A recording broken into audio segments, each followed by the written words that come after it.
અર્પણ સર, પહેલાં આપના પાસે આવીએ. સ્ટોક સ્પેસિફિક કયા કાઉન્ટર પર આજે તમારી નજર? જી અર્પણ સર. સ્ટોક સ્પેસિફિક વાત કરીએ તો બેન્કિંગમાંથી એચડીએફસી બેંક છેલ્લા 4 દિવસથી એક સપોર્ટ આપવાનો અટેમ્પ્ટ કરી રહ્યું છે.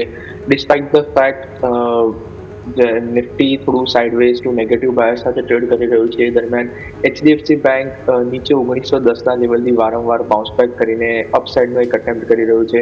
તો HDFC bank being a heavy weight અને index leader on both Nifty and bank Nifty, I think HDFC બેંકને તમે લોંગ સાઇડ સાથે ટ્રેડ કરી શકો છો. 1930ના કરંટ લેવલ પર બાય કરીને 1905ના તમે સ્ટોપ લોસ રાખી શકો છો અને ઉપરની સાઈડ પર 1980 રૂપિયા સુધીના અપસાઇડના ટાર્ગેટ એક્સપેક્ટ કરી શકો છો.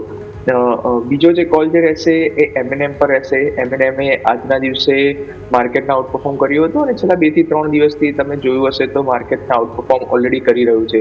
તો એમએનએમને પણ તમે કરન્ટલી 3090ના કરંટ લેવલની આસપાસ બાય કરી શકો છો. નીચેની સાઈડ પર 3065ના સ્ટોપ લોસ રાખી શકો છો અને ઉપરની સાઈડ પર 3150 રૂપિયા સુધીના અપસાઇડના ટાર્ગેટ એમએનએમ માટે એક્સપેક્ટ કરી શકો છો. જી બિલકુલ. તો અહીંયાથી આપણે અર્પણ સર તરફથી બે રહ્યા સ્ટોક સ્પેસિફિક, એક છે આપણે અહીંયાથી એચડીએફસી બેંક અને બીજો છે મહિન્દ્રા. બંનેમાં ટાર્ગેટ અને સ્ટોપ લોસ આપણી સ્ક્રીન ઉપર છે જે ફોકસ કરવાના રહેશે.